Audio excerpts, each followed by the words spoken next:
Hey guys, welcome back to my channel. This is gonna be another rant behind my life scene situation kind of a video. जिन चीज़ों से मैं deal करता हूँ on a daily basis वो आप लोगों को नहीं दिखता है मेरी लाइफ के बारे में, तो मुझे लगता है वो सब चीज़ें भी डिस्कस करना बहुत ज़्यादा जरूरी है because I want you guys to know me as a person. और ठीक है, हर इंसान, कोई इंसान वीक होते हैं, कोई इंसान स्ट्रांग होते हैं, हर इंसान सेम नहीं होता है. Topic of the video today is why I don't have friends. अब आप लोगों को लगता होगा oh he hangs out with so many people, ये वो तो कैसे हो सकते हैं इसके friends. Okay, for me friends की डेफिनेशन नहीं है. For me either I have best friends or I have no friends. This is how I define my life. So आप लोगों ने जितना देखा है, आप लोगों ने मेरे को हैंग आउट करते देखा होगा रूही से. जब मैं इंडिया में था मैं सिर्फ रूही के साथ घूमता था या अक्रम के साथ घूमता था. उसके अलावा मेरे आसपास कोई भी नहीं होता. I believe in quality then quantity. जब भी वो क्वालिटी के साथ कुछ ना कुछ ऊपर नीचे होता है तो मुझे बहुत ज्यादा प्रॉब्लम होती है. मतलब ऑब्वियसली मैं बहुत ज्यादा अफेक्ट हो जाता हूँ उन चीजों को लेके. आज हम बात करने वाले हैं एक रीसेंट इंसिडेंट के साथ जो मेरे साथ हुआ and that literally affected my mind set so much. बहुत ज्यादा मेरा माइंडसेट, एक्चुअली एक नहीं, मेरे साथ ऐसे 2-3 इंसिडेंट हुए, लेकिन आज हम एक के बारे में बात करने वाले हैं. मैं किसी का नाम नहीं लेने वाला हूं, किसी को कॉल आउट नहीं करने वाला हूं. एंड डिस्क्लेमर, ये किसी को पुल डाउन करने के लिए वीडियो नहीं बना रहा हूं मैं, या किसी को डिफेम करने के लिए पुल डाउन करने के लिए नहीं बना रहा हूं. This is, I am sharing my own experience with my audience on my social media because this is my life, this is who I am. My life is in front of the camera and मैं on a daily basis लाखों लोग मुझे देखते हैं on different platforms, on Instagram, on YouTube, on Snapchat. वो लोग सिर्फ एक साइड देखते हैं, लेकिन अब मैं चाहता हूँ कि अब मेरे अंदर इतना करेज आ गया है अकेले रह के कि जहाँ मैं चाहता हूँ लोगों को, मैं सब दिखाना चाहता हूँ लोगों को अपने बारे में. I want you guys to see each and every emotion and each and everything that I go through. And बहुत सोचने के बाद I spoke to one of my friends and shout out to Melissa who encouraged me to make a video out of it so that I can get it out of my system. When I don't have anyone else to vent out. मैं अकेला रहता हूँ यहाँ पे, मेरे पास मेरी family नहीं है. कौन डील करेगा रोज मेरे साथ? कोई नहीं करेगा जो मैं गो थ्रू कर रहा हूँ. अगर मैं इसको वेंट आउट करूंगा, मेरी ऑडियंस में मेरे लोगों को पता होगा इट्स गुड फॉर मी. तो रिसेंटली घर पे कोई रहने आया हुआ था और मेरे को उनको ये बोलना पड़ा at the end of the day कि आप प्लीज मेरे घर से चले जाओ क्योंकि मैं अब आपको नहीं रख सकता हूँ, क्योंकि जो आपकी हरकतें हैं और जो मेरी हरकतें हैं वो अलाइन नहीं हो रही है. आप बहुत ही एक्सट्रीम हो और मैं ऐसा बिल्कुल भी नहीं हूँ. मैं बहुत ही सिंपल इंसान हूँ इस केसेस, मतलब इन बेसिस के थ्रू. हुआ क्या कि मेरे पास मेरे एक फ्रेंड विजिट कर रहे थे जिनको मैं पिछले 7-8 साल से जानता हूं. मैं, ऐसा नहीं है कि हम अभी दोस्त बने, मैं 7-8 साल से जानता हूं उनको. और मैं रिसेंटली उनके पास होकर भी आया हूं, मैं उनके घर भी रहकर आया हूं. हर चीज अच्छी थी. तभी मैंने उनको बुलाया कि आप भी यहाँ पे आके रह सकते हैं और कोई दिक्कत नहीं है. तो वो यहाँ पे आए. पहला दिन तो ठीक था. नेक्स्ट डे जब चालू हुआ तो हम लोग रात में पार्टी करने गए थे. हम रात को पार्टी करके वापस आए 3, 3:30, 4 बजे. और जब हम लोग पार्टी कर रहे थे तो वहां पे हमें और लोग मिले. वो वहां पे क्लब से निकलते हुए सब हम साथ में ही निकले. वो इंसान जो मुझे विजिट कर रहे थे और उसके साथ वो 1-2 लोग और जो साथ जुड़ गए हमारे पार्टी में, और वो लोग हमारे साथ आने लगे. तो हम मेरे घर के नीचे पहुंचे तो मुझे लगा कि जो ये एक्सटेंडेड लोग हमारे साथ आए हैं शायद ये लोग अपनी कैब वैब करने वाले हैं और ये लोग जाने वाले हैं. एंड वो लोग सब तैयार थे मेरे घर पे ऊपर आने के लिए. एंड आई वाज लाइक कि भाई मैं अकेला नहीं रहता हूँ, मेरे पास एक रूममेट है, मैं 2 बेडरूम में रहता हूँ. सुबह के 4 बज गए हैं, मेरे को सोना है, मेरे को अब पार्टी नहीं करनी है. ये इन्विटेशन एक्सटेंड नहीं कर सकता हूँ अपने घर तक, which is totally fine and fair, क्योंकि मेरे घर के रूल्स मैं डिसाइड करूंगा और मेरे रूममेट के बीच में रूल्स हैं कि कोई अनजान लोग हमारे घर पे नहीं आएंगे, क्योंकि सेफ नहीं रहता है यहाँ पे. क्योंकि हम लोग भी यार स्टडी परमिट वगैरह ऐसे वीजा पे बैठे, कल को ऊपर नीचे हो जाए, पुलिस बुलानी पड़े, कुछ करना पड़े, वो करना पड़े. मैं थोड़ा इन चीजों से डील करूंगा यार. जब मेरे घर वाले नहीं बैठे यहाँ पे अपना तो होश है नहीं. सुबह 4 बजे कहाँ पे किसी की रिस्पॉन्सिबिलिटी लेके बैठो इस टाइम पे. तो मैंने मना कर दिया. मेरे मना करने के बाद अब जो मेरे दोस्त है उनको समझ जाना चाहिए था कि हाँ उसने मना कर दिया तो इसका मतलब मना होता है.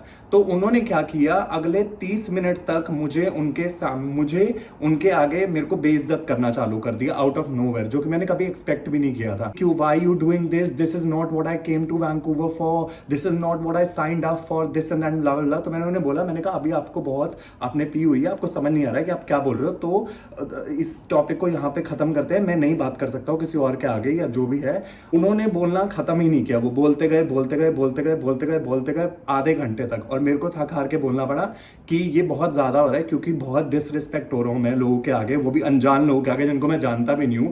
मतलब I don't need to be answerable to any of this. मैं सिर्फ अपनी फ्रेंडशिप को रिस्पेक्ट करते हुए यहाँ पे खड़ा हूं, लेकिन उसके बावजूद भी अगर आप इतना मेरे को बेइज्जत करोगे उनके आगे तो मैं ऊपर जा रहा हूं. आप इस सिचुएशन से डील करो. अगर आप उन लोगों के साथ पार्टी करनी है तो आप उनके घर चले जाओ. अगर उनके घर पे भी जगह नहीं है जाने की तो सिटी में बहुत सारे होटल्स हैं, यहाँ पे आप होटल ले लो, अब वहां पे जाके पार्टी कर लो. मेरे लिए ना बोलना ना ही होता है, वो ना के 50 50 तरीके नहीं हो सकते हैं। उसके बाद मैं ऊपर आ गया, मैं ऊपर आया और ऊपर आने के बाद मैंने मैसेज किया उनको, मैंने कहा कि आप इन लोगों को भेज दो ताकि तुम भी ऊपर आके आराम से सो जाओ। तो वो मेरे को फोन करके बोलते हैं कि अगर ऐसा है केस तो फिर मेरे को मेरा सामान दे दो और मैं फिर चला जाता हूँ। मुझे बोला जाता है कि मुझे 2 घंटे तक इंतजार कर रहे हैं, अगर 2 घंटे में मुझे सामान नहीं मिला तो मैं I am gonna call the cops on you and tell them कि ये मेरा सामान नहीं दे रहा है।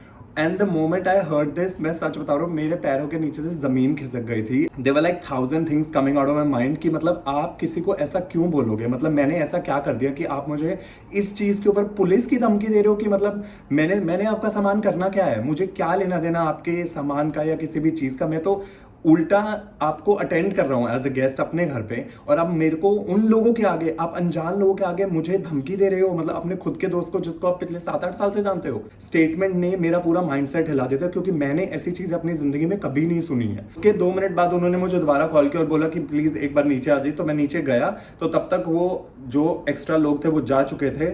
उन्होंने शायद देखा क्या सिचुएशन पहुंची या नहीं पहुंची या जो भी, तो जो मेरे दोस्त आए थे मैं उनको ऊपर लाया। मैं उन्होंने बोला कि ये काउच है, आप प्लीज यहाँ पे सो जाइए, मुझे इस बारे में कोई बात नहीं करनी है। अगले दिन सुबह उठे तो दोबारा इस बारे में बात हुई, तो उन्होंने काफी अपोलोजाइज किया। पर कहीं ना कहीं मैं हाँ नहीं बोलना चाहता था इस चीज को आगे एक्सटेंड करने के लिए फ्रेंडशिप को, क्योंकि मेरे लिए वो चीज खत्म हो गई थी। फिर भी मैंने सोचा कि चलो कुछ नहीं होता, जाने देते हैं, छोड़ो, अभी आप रहने आए हो यहाँ पे, 3-4 दिन आपके और है। मैं नहीं चाहता कि इतना पैसा बर्बाद किया, फ्लाइट का, हर चीज का, वो सब खराब हो, दोस्ती भी खराब होगी, बहुत चीजें खराब हो जाएंगी एक गुस्से के चक्कर में। मैंने कहा चलो जाने देते हैं, रहने देते हैं, कुछ नहीं होता, let's just put the past in the past, I will give this a chance but then use it wisely, don't fuck it up again, because रिश्ते तोड़ना बहुत आसान होता है, रिश्ते बनाए रखना बहुत मुश्किल होता है। उस दिन फिर हम पूरा दिन घूमे, मस्ती वस्ती करी, सब कुछ की। अब उस दिन रात में हमने एक इवेंट पे जाना था यहाँ पे वैंकूवर में, तो हम लोग उस इवेंट पे गए। उससे पहले हम लोगों ने प्री पार्टी किया, इवेंट पे गए 10 बजे, 10-11 बजे इवेंट पे पहुंचे, पूरी पार्टी करी 2:30 बजे तक। अभी 3 बजे वो इवेंट खत्म होने वाला है, तो 2:40 के आसपास I ended up meeting 2 or 3 friends in the event जो मेरे जिम में आते हैं। तो वो मुझे मिले, तो मैं उनसे बात कर रहा था। तो उस टाइम पे जो मेरे दोस्त थे मेरे को नहीं दिखे वो काफी देर तक, तो मैंने उनको कॉल करना चालू किया। बता रहा हूँ, मैंने 2:32 या 2:33 पे कॉल करना चालू किया होगा और मैं 3 बजे तक 25 कॉल कर चुका था। 25 कॉल नॉन स्टॉप। 2 बार तो फुल बेल जा रही है, तीसरी बार फोन कट रहा है, फिर बेल जा रही है, फोन कट रहा है, ऑन एंड ऑफ ऐसा कुछ चले जा रहा है। और मुझे समझ नहीं आ रहा कि मैं 25 बार फोन कर चुका हूँ, तुम मेरे दोस्त होने के बाद भाई तुम फोन क्यों नहीं उठा रहे हो, मतलब मैंने क्या कर दिया ऐसा, मतलब ये क्या, मतलब सर पैर, मेरे को तो समझ ही नहीं आ रहा है चीजों का। एक रात पहले धमकी, now you are nowhere to be found. मैं 25 फोन कभी भी किसी को नहीं करता, मतलब मैं कोई साइको नहीं हूँ मैं किसी को 25 फोन करूंगा, बट बंदे को कंसर्न हो जाता है यार कि क्या हो गया, इतना बड़ा इवेंट है, इतने लोग हैं, कुछ हो तो नहीं गया आगे पीछे या जो भी है। 50 तरह की चीजें दिमाग में आने लगती हैं। आधा घंटा ढूंढने के बाद मैं देखता हूं कि जनाब तो वहां ऊपर सीढ़ियों पे खड़े होकर इंस्टाग्राम स्टोरी बना रहे हैं और एट द सेम टाइम मेरा फोन बज रहा है फोन पे। मतलब तुमने फोन का मेरा विंडो स्वाइप अप किया है और तुम इंस्टाग्राम स्टोरी बना रहे हो और मैं नीचे खड़ा हूं और फोन बज रहा है यहाँ पे।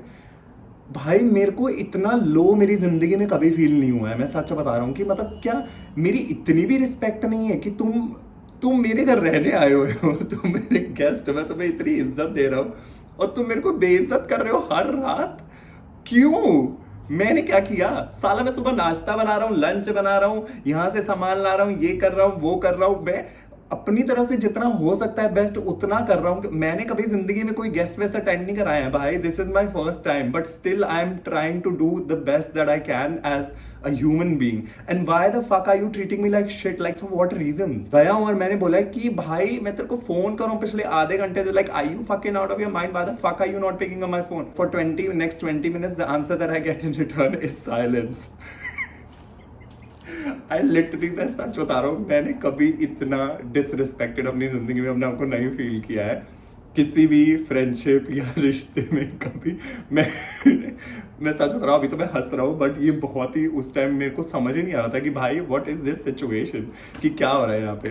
तो वो 20 मिनट तक मैं पूछता रहा कि हम वेन्यू से बाहर आए, चल के कैब करी, कैब में बैठे, कैब आ रही है मेरे घर पे, पूरा मैं पूछता रहा। साइलेंस। 20 में एक रात तुम पुलिस की धमकी देते हो, आधा घंटा फोन नहीं उठाते हो, 25 फोन तुम इग्नोर करते हो, फिर उसके बाद 20 मिनट तुम शांत घूम रहे हो। मतलब मैं चूतिया थोड़ा हूँ, इज्जत मेरी भी तो होगी जिंदगी में। तो भाई हम कैब में बैठे, जब हम घर पहुंचने वाले थे these were my wordings. I was like, मेरे से हाथ जुड़वा लो. Sorry to say this, I would never say this to anyone, but please आप मेरे घर से चले जाओ. मैं इस चीज को नहीं कर सकता हूँ. अगर सुबह से लेकर रात तक मैं रोज के $200-300 खत्म कर रहा हूँ अपनी जेब से, अपनी मेहनत की कमाई के, और हर रात मेरी ऐसे खत्म होने वाली है, इस नोट पे मैं सोने वाला हूँ, तो मेरे को नहीं चाहिए. मुझे नहीं चाहिए ऐसी दोस्ती. घर आने के बाद मैंने कहा आप अभी जाने की जरूरत नहीं है, अभी बहुत रात हो गई है, 4 बजने वाले ऑलमोस्ट, तुम सो जाओ भाई आराम से. ये रहा सोफा, सो मुझे कोई दिक्कत नहीं है. मेरे को सिर्फ एक फेवर कर देना कि मेरे उठने से पहले मेरे घर पे मत देखना, बस. अब इसके बाद आप क्या करते हो, आप कहाँ जाते हो, मुझे उससे कोई लेना देना नहीं है. पिछले साल से लेके अब तक जितने धोखे शायद मेरे को मिले हैं ना यहाँ पे कनाडा में आने के बाद, शायद ही मुझे पूरी जिंदगी में टोटल इतने मिले होंगे जितना चूतिया लोगों ने मेरा काटा है ना. पैसों के लिए, चीजों के लिए, दिमाग के लिए, दिल के लिए, दोस्ती के लिए, हर नाम पे जितना मेरा कटा है ना, शायद ही किसी का कटा होगा. लगता है वो 2 दिन की चीज मुझे इतनी ज्यादा अफेक्ट कर गई थी कि अगले दिन जब मैं उठा हूं ना, लिटरली मुझे 101.5 पे फीवर था. और तब से लेके जो लोग मुझे स्नैपचैट पे फॉलो करते हैं उनको पता होगा कि उन्होंने देखा है 3 दिन मेरे को फीवर में रहते हुए. कियाना वगैरह मेरे फ्रेंड्स यहाँ पे, उन लोगों ने भी देखा है. वही लोग मेरे को डॉक्टर के पास लेके गए, उन्होंने मेरे को हेल्प किया मेडिसिन वगैरह में, हर चीज में. आपके पास जब आप बहुत ज्यादा दोस्त नहीं बनाते हो और 1-2 लोगों पे आप टाइम इन्वेस्ट करने की कोशिश करते हो, और जब ऐसी चीजें होती है तो बहुत ज्यादा मेंटली आपको अफेक्ट करती हैं. जहां मेरा वो एक स्ट्रेस फीवर मुझे हुआ, मुझे कोई ऐसा, मेरा गला खराब नहीं था, मेरे को जुकाम नहीं, कुछ भी नहीं है. नहीं तो देखो अभी तक होता नहीं, 3 दिन हुए इस बात को, जरा कुछ भी नहीं था. मेरे को स्ट्रेस से इतना ज्यादा फीवर हो गया था कि भाई मेरी बॉडी डील ही नहीं कर पा रही थी किसी चीज से. मुझे यही सब चीज आप लोगों से शेयर करनी थी. ये वीडियो नहीं तो बहुत ज्यादा लंबी हो जाएगी, मेरा रैंट बहुत लंबा हो सकता है क्योंकि मेरे साथ तो इतनी अलग अलग चीजें होती है ना कि मैं आपको क्या ही बताऊं. Wait for my next video because it's gonna be about my Cartier ring, जो कि मैंने आप लोगों को बताया था, जो कि मेरी चोरी हो गई थी. उसके बारे में बात करेंगे, उसके बारे में पूरी स्टोरी निकालेंगे और उसके बारे में बताएंगे क्या हुआ था, क्या नहीं हुआ था, और कब तक मेरी रिंग मेरे पास एक्चुअली पहुंचने वाली है या नहीं पहुंचने वाली है. Till then take care, keep watching me and keep supporting me. I love you guys. Bye.